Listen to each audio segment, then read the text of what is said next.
as senator judges, it is your obligation na dapat present ka sa mga proceedings. Hindi naman sakop ng trabaho ng Office of the Ombudsman na magpa-disqualify sa 2028.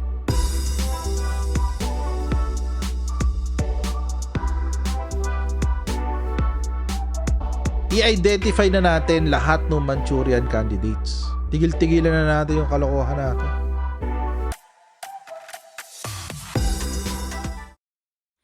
Hello everyone! Welcome po sa ating channel. This is Coach Jared, mga babayan. Welcome back po. Dito sa ating live stream today. Oo. So mga babayan, bago tayo magpatuloy, as usual, babatiin ko muna kayong lahat ng good morning, good afternoon, good evening, wherever you are in God's green earth. At maraming pong salamat sa inyo pong patuloy na pagsuporta sa ating channel. Please don't forget to subscribe dito po sa ating Coach Jared Live YouTube channel. Pa-follow po ang Facebook page, ang ating community group, yung tambayan ng mga kotseros. At, tao dito? Ano ba? Ayun, panoorin nyo rin yung ating live stream every Saturday sa Radyo Pilipinas, Radyo Publiko, Pinasabat with Coach Jared. At follow nyo yun mga babayan kasi pagkakataon yun na magsalita ng inyong mga opinion tungkol sa mga nagaganap dito sa ating bansa. Oo. Okay. Wait lang. Mabilisan shoutout lang mga babayan ha. Mabilisan lang. Para lang mabati natin ang karamihan. Oo. Kanina nabati ko na yung mga moderators. So, ayun. So, ngayon, si Sir Pascachi, ngayon ko lang nakikita. So, shoutout kay Sir Pascachi. Ayan, shoutout kay Norz Verano. Yas, si hubby ni Miss BDA Vlog. Ashley Coronel, Riquito, Jaizen Hintay, Pemi Busto, Shine, Emma Alvarez. No left, no right, just center. Isabel Calixto, Ashley Coronel, Alma Latawan, Margalo. Iba dito, mga ulit Charo Vidana, Edel Toto Balduesa, Shine, Miles Alpuerto, Edong, Cereza Force,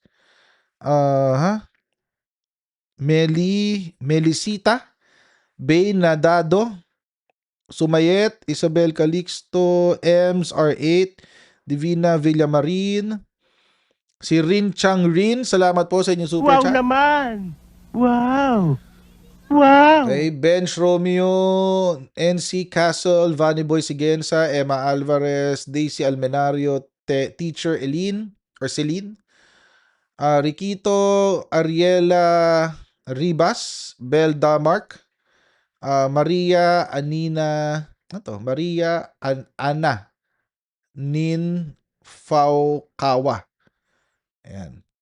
Maris Aleta, okay, Maricel Sebrano, Zespano, Chumari Wilfredo Cahiles, at si Ann Arandes. Ayan. Medyo lang muna guys Ayan ang ating shoutout. Saan na yun? Slow mode. Okay. There you go. Okay. Alright. Game. Hindi muna natin bibitawan yung topic ng kay Sara Duterte. Alam ko si Rodante Marcoleta yung naka-thumbnail, pero hindi muna natin bibitawan si Sara Duterte, guys. Kailangan pa natin siyang i-topic ng isa pang beses kasi nagkakalat na naman siya ng fake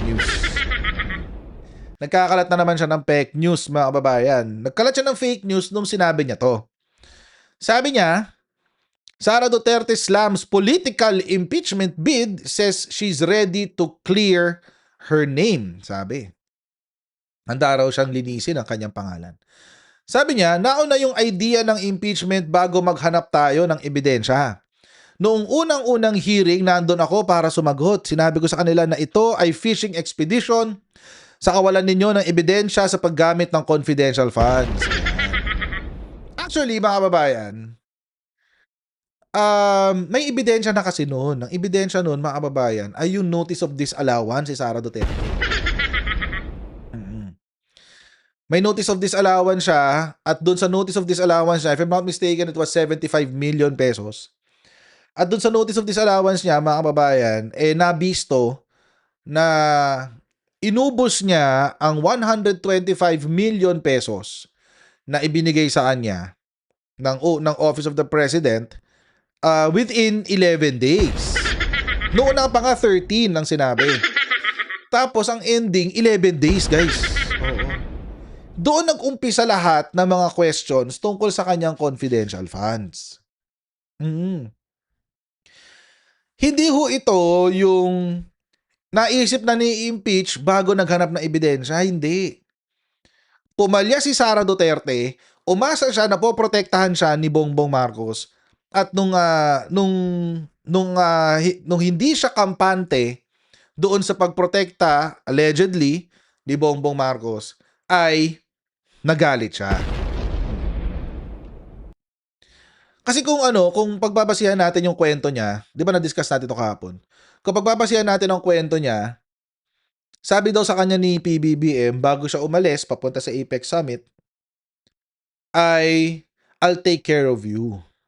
I'll take care of you. Ako bahala sa'yo." Oo. At yun daw ang kanyang ebidensya na may kinalaman daw si PBBM sa impeachment laban sa kanya. Kung totoo yung kanyang sinasabi, na nagbanggit nga si President Bongbong Marcos na I'll take care of you, kung totoo ha, bakit nagkaroon lamang ng impeachment complaint noong latter part of 2024? Ibig sabihin itong huli na mga kababayan. Sometime in November, if I'm not mistaken. November, December of 2024. At yung House of Representatives ay nagkaroon lamang ng impeachment noong 2025. Diba? So, ibig sabihin, mga kababayan, pinrotektahan talaga siya. Until she is no longer, until she cannot be protected anymore. Mga kababayan, wag niyo kalimutan. Kung totoo yung kwento niya, ha? Kung totoo yung kwento niya. Na sinabi daw sa kanya ni PBBM, "I'll take care of you." Sige. Wag niyo kalimutan, mga kababayan, na hanggang ma-file yung impeachment complaint ng Makabayan Bloc at ng grupo ni Laila De Lima, sinasabi ni PBBM, ayoko ng impeachment.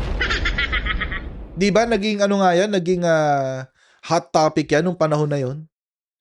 At ang sinasabi pa ng mga media, lalong-lalo yung mga dilawang media na galit kay PBBM, ayan na, pinoprotektahan na ni Bongbong Marcos si Sara Duterte sa accountability. Di ba?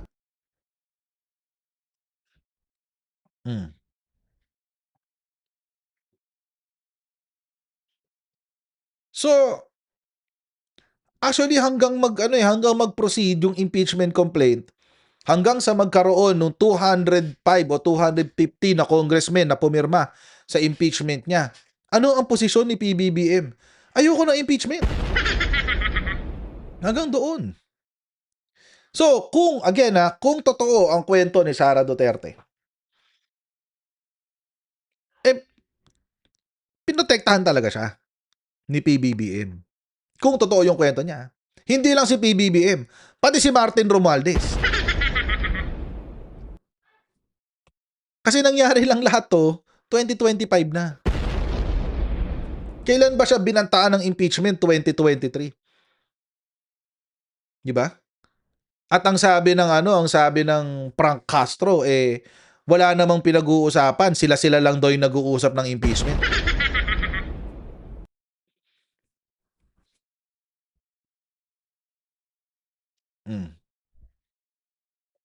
Di ba? So, kung totoo yung kwento ni Sara Duterte, mali yung kwento niya. Mali yung kwento niya na si PBBM yung mastermind ng impeachment. I would say na ang mastermind ng impeachment ay ang Makabayan Bloc. Tapos, pinrotektahan si Sara Duterte, ni PBBM at ni Martin Romualdez. Kaso, mga kababayan, ito ang nangyari. Pinagbigyan siya ng confidential funds noong 2023. Pinagbigyan siya Tapos, naulit yung katiwalian. Lumala na ulit, umabot na sa 615 million pesos.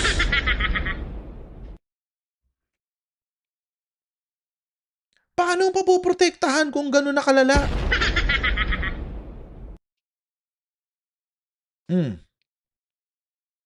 Tapos nagkaroon na ng hearing tungkol sa confidential funds kasi nga hindi siya uma-appear sa mga hearing. In fact, mga kababayan, nung siya ay unang umappear sa mga hearing, itong sinasabi niya na pumunta daw siya sa hearing para sumagot. Etong sagot niya. Pakinggan nyo pakinggan nyo mga kababayan. Etong sagot niya. During deliberations on the OVP's proposed 2025 budget on Tuesday, August 27, Vice President Sara Duterte wanted to, quote, forgo the opportunity to defend her budget, but Marikina Representative Stella Quimbo did not allow her. Magsasayang tayo ng oras dito, paulit-ulit yung sagot. That is acceptable to us. Okay. Because it is, I believe, karapatan din po ng bawat Pilipino na marinig po nila ang katanungan po ng 17 po na nakalista sa ngayon. Duterte constantly interrupted Quimbo and accused the lawmaker of allowing Makabayan legislators to make snide comments against her. I don't recall hearing a snide comment, Madam Vice President. Duterte then requested Quimbo to be replaced, which Quimbo did not allow. Pasensya na po, hindi po kasama sa poder ninyo ang pagpa-fire ng Chairman. officer ng hearing na to. During deliberations, Yan ang ginawa niya. Yan yung ginawa niya, mga kababayan, nung una siyang umattend ng hearing. Tapos, after nun, hindi na siya nag-a-attend ng hearing tungkol sa budget niya. Kaya nagkaroon ngayon ng full-blown investigation sa confidential funds niya. Yung Blue Ribbon Committee hearing. Kung saan, doon na natin natuklasan na merong Mary Grace Piatos, na merong 15 million na in-scam galing sa AFP. Nalaman natin na may mga mansyon siyang binabayaran na 16 million every quarter. And all of that. No, binribe niya yung mga opisyal ng DepEd, and everything else. Doon na natin natuklasan lahat yun. Yung mga rig bidding sa laptop, and all of those. Ngayon lang ho natin natuklasan lahat yun. After na, noon nangyari to. Dahil sa Blue Ribbon Committee hearing ng lower house. So, hindi ho pwedeng sabihin ni Sara na walang ebidensya. May ebidensya po. Ang unang ebidensya, mga kababayan, ay yung 125 million in 11 days. At yung notice of disallowance na ibinigay sa kanya ng COA, yun ang unang-unang ebidensya. Hindi ho pwedeng isang tabi yan. Mga kababayan, ito pa ang pinakamalala. Oo. Ang pinakamalala, mga kababayan, ay yung kanyang bank records na kung saan, mga kababayan, ngayon, mas malinaw na kung saan galing. Yung bank records na noong 2017 pa, sinasabi ni former Senator Antonio Trillanes na joint account ni Sara Duterte at ni Rodrigo Duterte na nanggagaling sa mga drug lord. Ngayon, kinumpirma na yan, it's now corroborated by the testimony of Ramil Madriaga. Kaya nga ipapapatay siya Diba? Kaya recently, mga kababayan, lumabas yung balita na ipapapatay siya. Si Ramil Madriaga. Ngayon, mga kababayan, ito ang pinaka-pinoprotektahan ngayon ng mga DDS, ng Duterte family. Bakit? Kasi sabit silang lahat dito. Hindi lang si Sarang sasabit. Pati si Pulong, pati si Baste, pati si Digong. Lahat sila sasabit dito. The whole Duterte empire will crumble kapag nailabas itong mga bank accounts. Secrecy law ang impeachment cases, kaya ayon kay House Justice Committee Chairperson at Batangas 2nd District Representative Jervy Luistro, walang hadlang para maisapina ang bank records ni Vice President Sara Duterte, oras na umpisahan na ang pagdinig sa impeachment cases. One of the exceptions or the exception to the bank secrecy law is impeachment cases, no? Because this is the only avenue by which the complainant can look into and in fact avail of the bank records for the purpose of presenting them before the Justice Committee, no? I believe that there will be no hindrance, no? Gumugulong na ang 10 calendar days at mayroon na lamang hanggang March 16 si VP Duterte para isumite ang tugon nito sa Kamara. Samantala, hinamo naman ni VP Duterte ang mga nag-aakusa sa kanyang tukuyin kung ano ang umano'y unexplained o hindi maipaliwanag na yaman sa kanyang Statement of Assets, Liabilities, and Net Worth o SALNs. Kaugnay ito ng aligasyon na isa sa umano'y impeachable offense ng pangalawang Pangulo ang pagkamal ng hindi maipaliwanag na yaman at pagpalya na ideklara ang lahat ng ari-arian sa kanyang SALN. Ayon sa complainants, ito ay matinding paglabag sa konstitusyon at pagsira sa tiwala ng publiko. Kabilang ito sa ikatlo at ikaapat na reklamong impeachment na tinukoy na sufficient in substance ng House Justice Panel. Merong members ng House of Representatives na nagsabi ng unexplained wealth na tinatanong ko lagi, ituro mo sa akin, saan dyan ang unexplained? Kasi pag sinabi mong unexplained, hindi mapaliwanag, diba? Papaliwanag kung paano yan.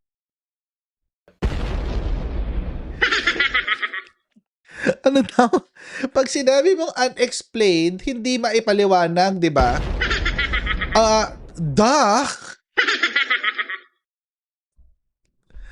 Ano ba ito? Kabubuhan na to ni Sara Duterte. Di ba? Ituro nyo sa akin. Ituro nyo sa akin. Kaya nga, ituro nyo sa akin yung unexplained. Kasi nga unexplained, hindi mapaliwanag, di ba?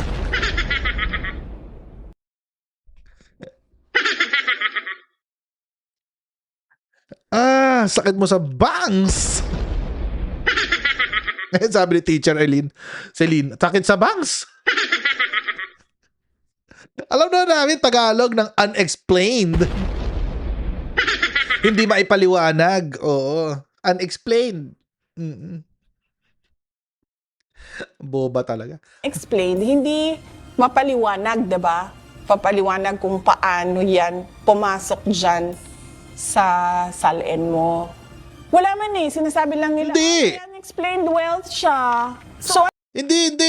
Kalokohan yun. Hindi. Mali yun. Wala nga siya sa SALN. Kaya hindi maipaliwanag. Paano tumaas ang iyong pera, paano tumaas ang iyong assets from 18 million to 88 million, tapos tumalon lang ng ganun-ganon. It cannot be like that. Kasi, hindi nga siya naka-indicate sa SALN. Nag-guess yung ibig kong sabihin, mga kababayan? Hindi nga siya naka-indicate sa SALN eh. So, hindi mo pwedeng sabihin na you cannot put the burden of proof to prove na yung SALN niya ay tama kung misdeclared yung SALN. Yun ang sinasabi sa impeachment complaint. Misdeclared yung SALN. Kasi nga, hindi maipaliwanag paano tumaas ng from 18 million to 88 million. Paano nga naman? Sa sahod ng mayor? Hindi ka naman pwede mag-practice ng law. O sabihin na natin, yung asawa niya, lawyer. O sige, walang problema. May law firm yung niya, yung kanyang asawa. O, yung asawa ba niya ang pinakamayamang lawyer sa buong Davao? Siya ba ang pinakamahusay na lawyer sa buong Davao? Lahat ba ng buong lugar ba ng Davao City siya lang ang abogado? Buong population ng Davao kliyente niya? Paano may papaliwanag yun?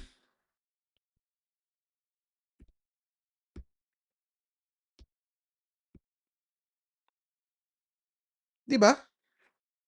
Ano, para ba mga premier lawyer yung asawa niya na nagcha-charge ng 1 million per client? Paano ba?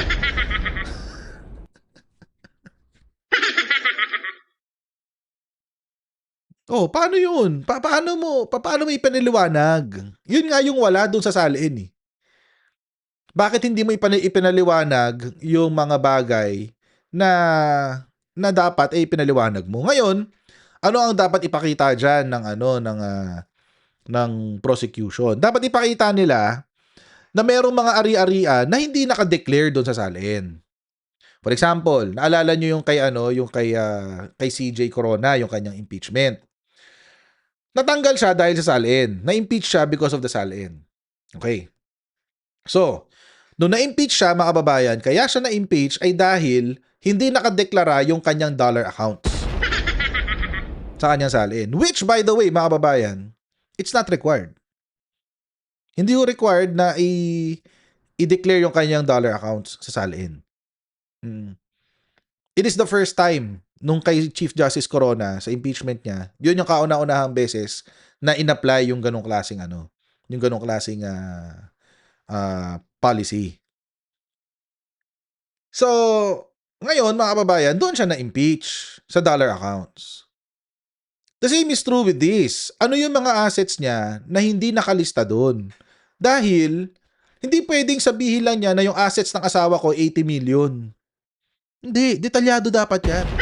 Paano ka nagkaroon ng 80 million or 88 million for whatever reason?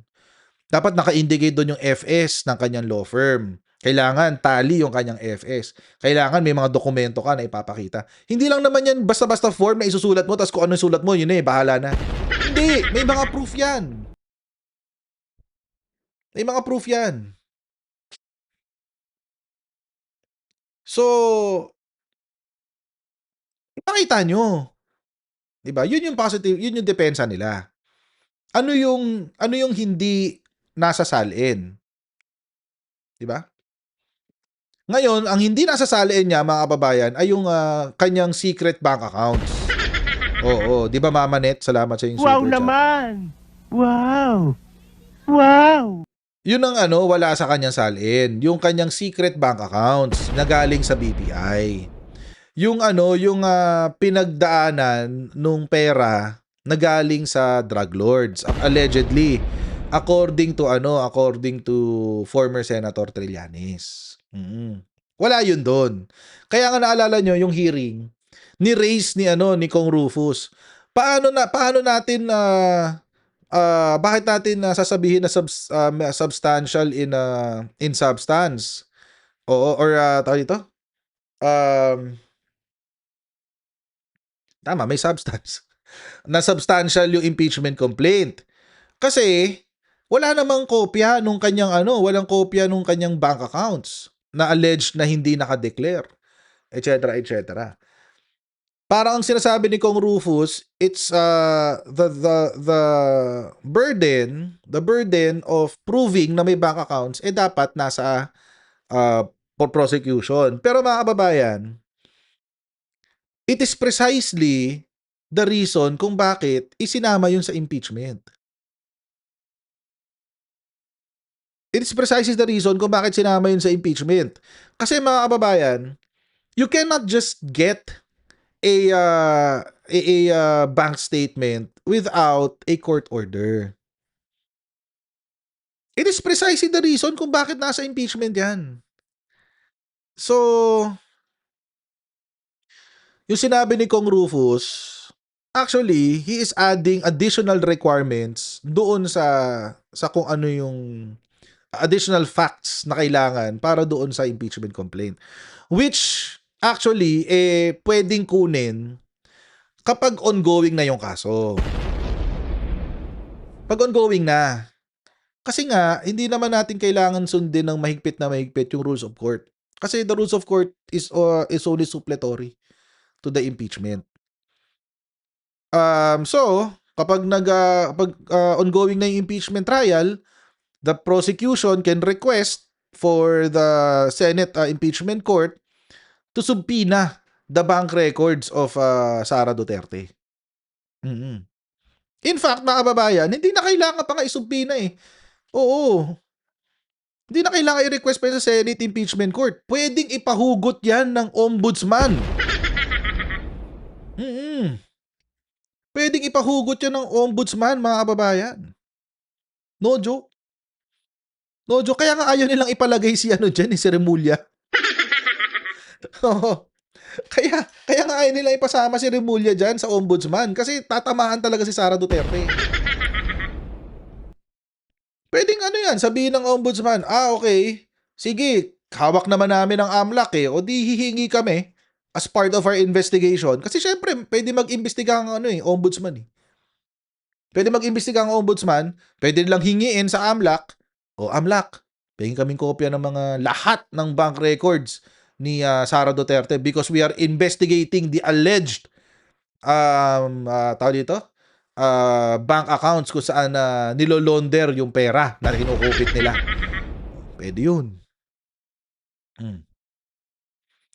So, yun yung ano doon. It's not this is kung yung sinasabi ni Sara Duterte na walang ebidensya, it's false. May ebidensya. And actually, hindi lang naman yun yung impeachment, hindi lang naman yun yung article. Marami pa siyang kailangan depensahan. Yung 125 million, yung notice of disallowance, yung death threat niya kay presidente. Hindi lang yun, marami pa siyang dapat depensahan, guys. Oo. Kaya mukhang mawiwindang ang 2026 nito ni Sara Duterte. Windang ang 2026 nito babaeng to.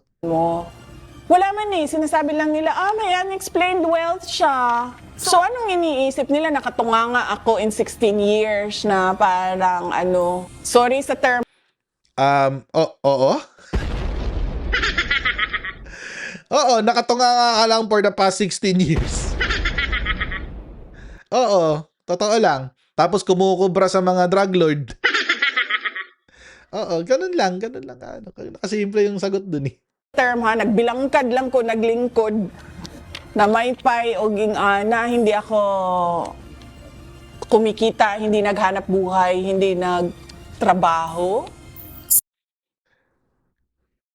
Yung trabaho ba niya ay sapat para makabuo ng 88 million? Yun yung tanong Magkano lang ba sahod ng mayor? 200k a month? Nag-vice mayor pa siya. Magkano lang sahod nun? 150 or less than 200k a month? Basta ang pinakamalaking sahod sa presidente, 400,000 plus. Ang liit, no? para sa taong kung titignan niyo mga kababayan, hindi siya commensurate Para sa tao na nagma-manage ng buong bansa, napakaliit ho ng 400,000. Kasi sa mga corporate na trabaho, kapag ikaw ay CEO, etc., mga ganyan level, C-level ka na, ang lalaki ng sahod ng mga yan. Umaabot na sa milyon ng mga sahod yan per month. So, di ba? Maliit ang sahod ng presidente para sa laki ng trabaho na meron siya. Kaso, yun yung batas Natin magagawa. Batas yan. But anyway, kaya nga Lori, sabi ni Lori, yung power ang habol ng mga politiko, which exactly is the reason why there is corruption in the Philippines. Kasi, di ba? Laki-laki ng trabaho mo tapos yan lang ang sahod. So, anyway, going back kay Sara Duterte. Yun nga yung kailangan niyang ipaliwanag. Yun ang kailangan niya ipaliwanag. Bakit nasa 80 million plus yung iyong nasa salin? Pero yung sinasahod mo for the past 10 years, ganito lang. May na yan may decision na ng Supreme Court yan, mga kababayan. Oo. Yung yung kaso ni Imelda Marcos. Yung kaso ni Imelda Marcos, yung sa kanyang civil forfeiture case ng Swiss accounts. Oo. Hindi raw naipaliwanag ni Madam Imelda Marcos kung bakit meron silang ganitong halaga na nakadeposit sa kanilang bank accounts, pero ang sahod lamang ng presidente, even if isasama pa yung sahod ni Apolacay kung siya ay lawyer, gaganito lang. So ang sabi ng Supreme Court, lahat ng sosobra dito sa amount na ito, yan ay ill-gotten wealth. Yun. Ill-gotten wealth daw yun. Yun ang sabi. Ang sabi ng Supreme Court. So, if you will follow the same logic, mga kababayan, ang sahod ng mayor, let's say, is around 70k. Tapos, sahod ng vice president is around 300k. Magkano lang yun sa 10 taon? Tapos may 80 million ka. Paano mo papaliwanag yun? Yung asawa mo ba, top-notch? Kaya sabi ko kanina yung asawa mo ba is the top-notch lawyer of Davao City na talagang lahat ng kliyente na pupunta sa kanya? So, yun yung question kasi doon. Tuloy. Sa ginawang deliberasyon ng fourth impeachment complaint ng House panel Miyerkules March 4, ipinakita ang Yan, salarin ni VP Duterte noong 2023 at 2024. 77.5 million pesos ang net worth ni VP Duterte noong 2023, samantalang 88.51 million naman noong 2024. Mula 2008, nakita umanong malaki ang itinaas ng kanyang net worth. Inilabas ito ni Bicol Saro Party List Representative Terry Ridon sa pagdinig bilang bahagi ng pagtalakay sa ikalimang ground for impeachment ng ika-4 na reklamo. Rosa Licoz, UNT. Diba? Sabi ni BJ Cans, yung 200 per month, 24M lang in 10 years. That is assuming si Sara Duterte is receiving 200,000 a month as a mayor. Yun pa yung assumption niyan. Diba? Hindi natin alam eh. So, yun yung sinasabi. Yun yung ibig sabihin, mga babayan. Eto na, naglabas ng ebidensya doon actually na hinihingi ni Sara Duterte. Yan yung ebidensya. May discrepancy sa saliin mo 10 years ago at sa saliin mo ngayon. May discrepancy. Now, paliwanag mo. Yun. Tapos, ayan, sabi ni Manfa Manila, hindi ba siya gumagastos? Di ba? So, yung 200, sabihin natin 200K. Sabihin natin 200K for the past 10 years. 200K a month. Halimbawa lang. Tapos, babawasan mo pa yon dahil syempre, kakain ka, magbabakasyon ka, papasahuran mo yung mga tao mo. Hindi pala. Papakainin mo pa yung pamilya mo, etc., etc. So, talaga? 80 million? How? Paturo naman sa amin, mukhang ikaw ang pinakamagaling na investor sa buong Pilipinas. Di ba? Kumita ka ng 200, after 10 years, may 88 million na. Assuming na 200,000 a month. Assuming ng ganun. So, di ba? Paano nangyari yun? Paturo naman sa amin paano mag-invest ng ganyan. 10 years lang bumalik sa'yo, times 4.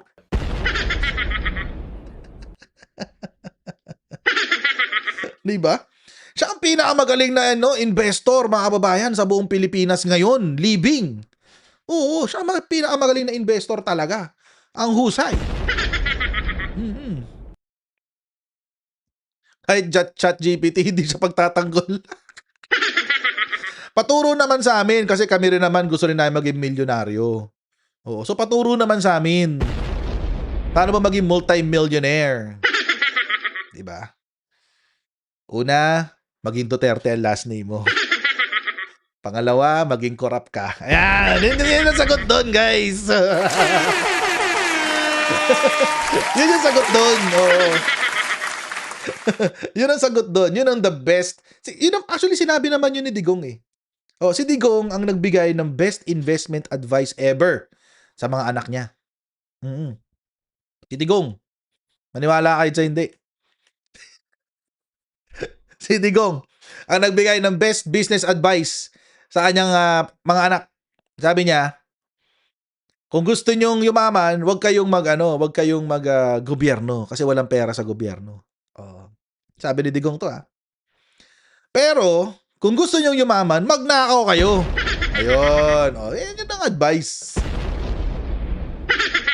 Oh. Tapos sasabihin nyo, si Duterte ang pinakamalinis na presidente sa buong Pilipinas. Oh, hell to the no, man. Hell to the no. Naglolokohan tayo pag ganon. Oh, naglolokohan talaga. Kasi daw, sabi ni Digong, kung hindi ka magnanakaw, hindi ka yayaman sa gobyerno. Sinabi niya yun, guys. Hanapin nyo. Dati na ano ko na yun napakita ko na yun last time Naipakita ko na yun Sinabi niya talaga yun. No joke. No joke. So mukhang isinapuso ng mga anak niya. Diba? 51 billion yung isa. Etong si Sara Duterte, abot din ng 12 billion. Tapos etong kay Basta, di pa natin alam, di ba? Pero malamang sa malamang, meron din yan. Oo, ganun. Baka nauubusan sa mga pambababae, ganyan. Or panlalaki, whichever applies. I don't know. Hindi ko alam kung ano niya eh. Gender ano niya eh. Preference niya eh. So, whatever man, di ba? Kung saan siya masaya. Oo. But anyway, ayun nga. So, si Kawatano nagsabi rin ng ganyan. Talaga. Well, hindi na ako magtataka. Kawatano pala eh. Oo. Anyway, so, abangan natin. Exciting ang mga susunod na araw kasi 10 days eh. Tingnan natin kung magpa-fight si Sara.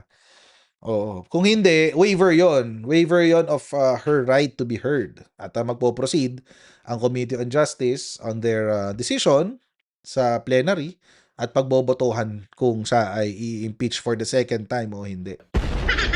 Ako, I think mai-impeach siya for the second time. Pero the real battleground will be in the Senate. So, abangan natin yan mga kababayan. Buti nasa Pilipinas ako pag naganap yan. Buti na lang. Kasi kung wala ako sa Pilipinas yan, the struggle is real na naman.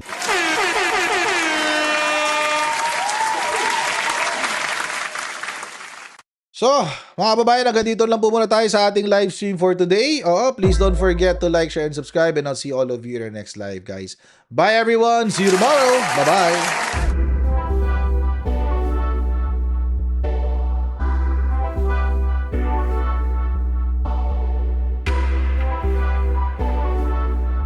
As senator judges, it is your obligation na dapat present ka sa mga proceedings. Hindi naman sakop ng trabaho ng Office of the Ombudsman na magpa-disqualify sa 2028.